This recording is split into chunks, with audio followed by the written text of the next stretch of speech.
दोस्तों, बीजेपी ने सपने में भी नहीं सोचा होगा कि उसके लिए एक वक्फ संशोधन कानून इतनी बड़ी मुसीबत ला सकता है। आज जुम्मे की नमाज के बाद न केवल देश भर में सड़कों पर बड़े स्तर पर पब्लिक ने इस कानून के खिलाफ उतरकर विरोध किया, बल्कि खुद एनडीए के नेता, जी हां दोस्तों, बीजेपी के सहयोगी पार्टी के नेता भी अब सुप्रीम कोर्ट जाने लगे हैं। ये तो लगातार आपको मेरे चैनल के माध्यम से पता चल रहा है दोस्तों। हर दिन मैं आपके सामने अपडेट रख रही हूँ कि आखिर सुप्रीम कोर्ट में मामला कहां तक पहुंचा। लेकिन अब इस पूरे मामले में बड़ी जानकारी निकल कर ये आई है दोस्तों कि एनडीए के प्रमुख सहयोगी जेडीयू के नेता भी वक्फ संशोधन कानून के खिलाफ पहुंच गए हैं सुप्रीम कोर्ट। जी हाँ, आपने बिल्कुल सही सुना दोस्तों। जेडीयू के अंदर वैसे भी इस बिल को लेकर जबरदस्त बवाल मचा है, आप जानते हैं। इस बीच एक बहुत बड़ी खबर आई है दोस्तों। बड़ी खबर यह है कि जेडीयू के मौजूदा नेता बाकायदा पहुंच गए हैं सुप्रीम कोर्ट इस कानून के खिलाफ। दोस्तों, जेडीयू के राष्ट्रीय अल्पसंख्यक आरक्षण मोर्चा के राष्ट्रीय अध्यक्ष हैं हाजी मोहम्मद परवेज सिद्दीकी साहब बाकायदा सुप्रीम कोर्ट पहुंच गए हैं उस वक्फ संशोधन कानून के खिलाफ जिनके समर्थन में उनकी पार्टी ने वोट दिया है संसद में।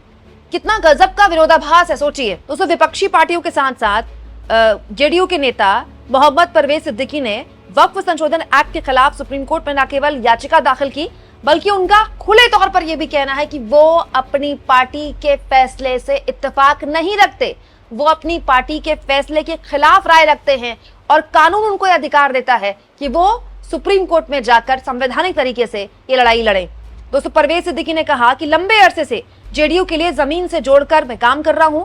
समझ में नहीं आ रहा नीतीश कुमार ने किन परिस्थितियों में इस एक्ट का समर्थन किया, जबकि नीतीश कुमार से मिलकर हमने अपनी राय से वाकिफ करा दिया था।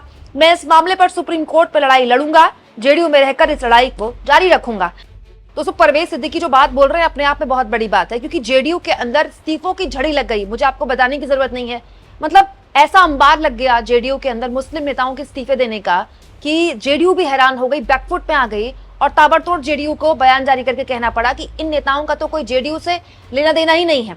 हद ये हो गई कि जेडीयू को इस पूरे मामले में बैकफुट पर आकर अपने आप का पक्ष रखने के लिए प्रेस कॉन्फ्रेंस बुलानी पड़ी। लेकिन उस प्रेस कॉन्फ्रेंस में भी वो नेता जिनको सफाई देनी थी, प्रेस कॉन्फ्रेंस में बोलना था, वही उठ कर जाने लगे। तो स्थितियां ये हो गई कि जेडीयू को बीच में प्रेस कॉन्फ्रेंस खत्म करनी पड़ गई। इतनी किरकिरी हुई थी जेडीयू की इस मामले में।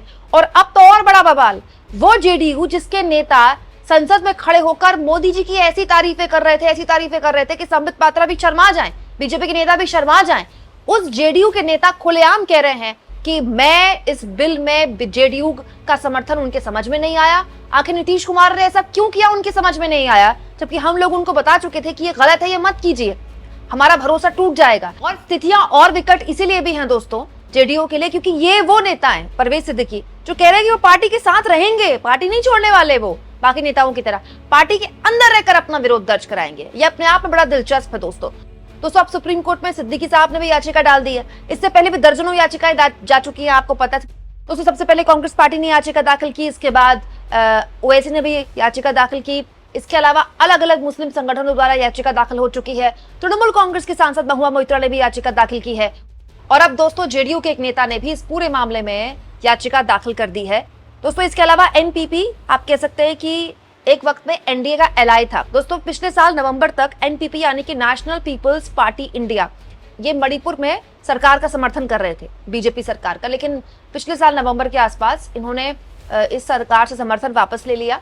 यानी कि आप कह सकते हैं कि एनडीए के पूर्व सहयोगी और एनडीए के मौजूदा सहयोगी नेता सुप्रीम कोर्ट के समक्ष पहुंच चुके हैं। और ये भी आप जानते हैं दोस्तों कि सुप्रीम कोर्ट के आगे इस वक्त अब जबरदस्त तरीके से विरोध लगभग हर पार्टी के द्वारा जारी कर दिया गया है, याचिका डालकर इस पूरे के पूरे कानून के खिलाफ। सब जानते हैं, सबसे पहले कांग्रेस पार्टी के सांसद ने याचिका दाखिल की, उसके बाद असदुद्दीन ओवैसी ने याचिका दाखिल की, आम आदमी पार्टी के विधायक अमानतुल्लाह खान याचिका दाखिल कर चुके हैं। और अब तो मुस्लिम संगठनों के साथ साथ अपने स्तर पर तृणमूल कांग्रेस की सांसद महुआ मोइत्रा भी याचिका दाखिल कर चुकी हैं। और तो और अब तो स्वयं नीतीश कुमार की पार्टी के मौजूदा नेता पार्टी छोड़ने की बजाय पार्टी में रहकर इस बिल का विरोध कर रहे हैं। ये अपने आप में बड़ा दिलचस्प है दोस्तों।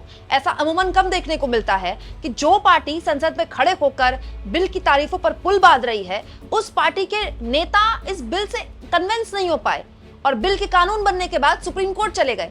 ये बताता है कि जेडीयू ने इस बिल को लेकर अपने ही लोगों को एक तरह से सपोर्ट में नहीं लिया, अपने लोगों को कॉन्फिडेंस में नहीं लिया। पार्टी ने सरकार के साथ इस बिल पे जाने से पहले अपने लोगों को बिठाया नहीं, उनसे बात ही नहीं की। अगर ऐसा होता तो ना तो इस्तीफों की झड़ी लगती, ना जेडीयू के नेता सुप्रीम कोर्ट पहुंचते। वहीं दूसरी ओर दोस्तों, आज जुमे की नमाज के बाद बड़े स्तर पर विरोध प्रदर्शन का ऐलान किया गया था और दोस्तों देश भर में मुस्लिम संगठनों ने इस विरोध प्रदर्शन के जरिए अपनी ताकत भी दिखाई और ये ऐलान भी किया कि ये जो लड़ाई है वो लंबी चलेगी। मैं आपको बता दूं दोस्तों, आज सुबह all India Muslim personal law board द्वारा बाकायदा ये बयान जारी किया गया। दोस्तों all India Muslim personal law board के जो जनरल सेक्रेटरी हैं मौलाना फजलुल अहमद, उन्होंने बाकायदा एक वीडियो संदेश जारी किया और बताया कि 11 अप्रैल से 7 जुलाई तक एक तरह से वक्फ बचाओ अभियान चलेगा और सरकार के खिलाफ सड़कों पर उतरकर शांतिपूर्ण तरीके से मुस्लिम संगठन कुछ इस तरह से विरोध करेंगे।